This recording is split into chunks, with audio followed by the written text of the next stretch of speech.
సోమవారం రోజున జరగబోయే శ్రీ కోసిగి ఎల్లమ్మ జాతర రథోత్సవ వేడుకలను భక్తిభావంతో జరుపుకోవాలని కర్నూలు జిల్లా కోసిగి మండల ఎంఆర్ఓ రుద్రగౌడ్ గ్రామ పెద్దలకు తెలియజేశారు. కోసిగి పంచాయతీ కార్యాలయంలో నిర్వహించిన గ్రామ సభలో గ్రామ పెద్దలు మరియు మండలంలోని అన్ని శాఖల అధికారులతో కోసిగి మేనేజర్, పంచాయతీ సర్పంచ్ కుమారి అయ్యమ్మ అధ్యక్షతన జరిగిన సమావేశానికి ముఖ్య అతిథిగా హాజరైన ఎంఆర్ఓ రుద్రగౌడ్ గ్రామ పెద్దలను, అధికారులను, వివిధ పార్టీల నాయకులను ఉద్దేశించి ప్రతి సంవత్సరం మాదిరిగా ఈ సంవత్సరం కూడా గ్రామంలో ఎటువంటి అవాంఛనీయ సంఘటనలు జరగకుండా, రాజకీయ అలజడులకు తావు లేకుండా ప్రశాంతమైన వాతావరణంలో అమ్మవారి రథోత్సవ వేడుకలను జరుపుకోవాలని, భారీ సంఖ్యలో తరలివచ్చే భక్తులకు తాగునీటి వసతి, వైద్య సదుపాయం, విద్యుత్ అవసరాలతో పాటు శాంతి భద్రతల పట్ల సమీక్ష నిర్వహించారు.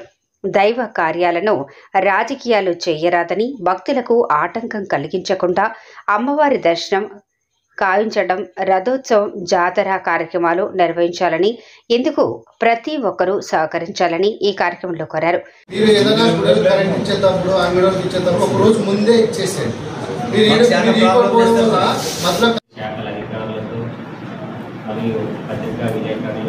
గ్రామ ప్రజలు అందరి సమక్షంలో కార్యక్రమాలు ఏర్పాటు కూడా చేస్తారు. ఈ ప్రతి సంవత్సరం ఏ విధంగా అయితే జరుగుతుందో అదే రకంగా మనం జరుపుకుంటూ పోవాలి. మనకు ఏది కొత్తది ఏం చేసేది కాదు. జాతర ఏదే జాతర అంటే కుటుంబాలు కలిసి చేసుకునే కార్యక్రమం. ఈ కలిసి చేసే కార్యక్రమంలో కొన్ని ఒడిదుడుకులు సహజం. ఆ ఒడిదుడుకుల కోసమే అధికారులు, యంత్రాంగం, పోలీస్ శాఖ ఇవేమో ఏమో చేయాలనుకుంటుంటే అది ఇప్పుడు ఏదైనా జరగడానికి ఏం జరిగినా లా అండ్ ఆర్డర్ అనేది ఉంటుంది, చట్టం అనేది ఉంటుంది. కాబట్టి ఆ చట్టం ప్రకారంగా అక్కడ ఏమి చేయాలనేది ఆ సంబంధిత అధికారులు చేసుకుంటారు. కాబట్టి మనం ప్రశాంతమైన వాతావరణంలో అందరూ ఒక స్నేహభావంతో ఈ కార్యక్రమాన్ని జరుపుకోవాలి. ప్రతి సంవత్సరం జరుపుకుంటున్నాం. ఎందుకంటే ఈ సమావేశం ఏమంటే ఇంకా ఎక్కువ ఏర్పాట్లు ఏమైనా చేసి ప్రజలు వచ్చిన భక్తాదులకు ఎలాంటి ఇబ్బందులు లేకుండా మనం వాళ్ళకి సౌకర్యాలు కల్పించాలి. ఉన్న దాంట్లో సౌకర్యం కల్పించడం, అది విఐపి రూపంగా కాదు.